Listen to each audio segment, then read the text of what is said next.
Doctor Manoj ജോൺസണുമായിട്ടുള്ള ഒരു പരിചയം എന്ന് പറയുന്നത് കുറെ അധികം വർഷത്തെ ഒരു പരിചയമാണ്. അടുത്ത ഒരു സുഹൃത്താണ് അദ്ദേഹം. എൻ്റെ വളർച്ചയും അദ്ദേഹത്തിന്റെ വളർച്ച ഞാനും അങ്ങോട്ടും ഇങ്ങോട്ടും ഒക്കെ ഒരുപാട് ആഗ്രഹിക്കുന്നതാണ്. അപ്പോൾ കുട്ടികളുടെ ഈ ക്യാമ്പിലേക്ക് അദ്ദേഹം വരണമെന്ന് ഞങ്ങൾ എപ്പോഴും ആഗ്രഹിക്കാറുണ്ട്. എല്ലാ ക്യാമ്പുകളിലേക്കും അദ്ദേഹം വരാറുണ്ട്. അദ്ദേഹത്തിന്റെ ഏറ്റവും വലിയ പ്രത്യേകത എന്താണെന്ന് ചോദിച്ചു കഴിഞ്ഞാൽ, ഇദ്ദേഹം വളരെ സിമ്പിൾ ആയിട്ട് കോംപ്ലിക്കേറ്റഡ് ആയിട്ടുള്ള കാര്യങ്ങളെ അവതരിപ്പിക്കും. ലങ്സിന് ഡാമേജ് എങ്ങനെയോ, ഇവിടെ ആർക്കെങ്കിലും തുമ്മല്, ശ്വാസം മുട്ടല്, അലർജി പ്രശ്നങ്ങൾ ഉണ്ടോ, അവർക്ക് ഈ സാധനം പറ്റില്ല.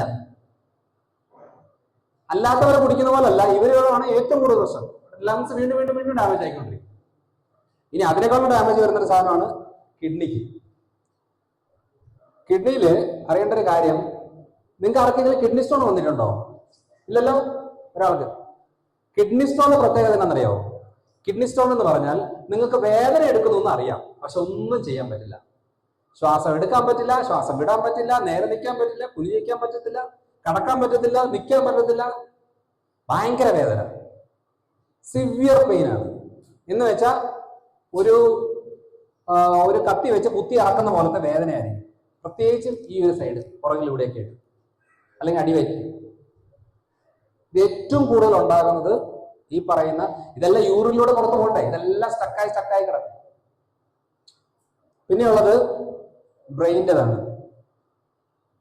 ഓർമ്മയുടെ പ്രശ്നങ്ങൾ ഏറ്റവും കൂടുതൽ ഉണ്ടാകുന്ന, ഹയസ്റ്റ് ഷുഗർ ബോഡിയിലേക്ക് കയറുന്ന ആളുകളിലാണ്.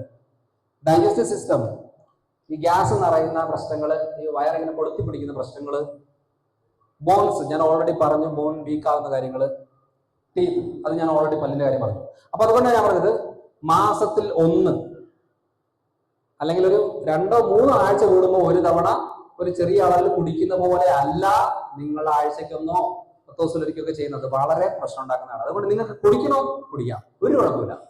പക്ഷെ അത് വല്ലപ്പോഴും ഇടയ്ക്കൊക്കെ ആവണമെങ്കിൽ ഏറ്റവും നല്ലതാണ്.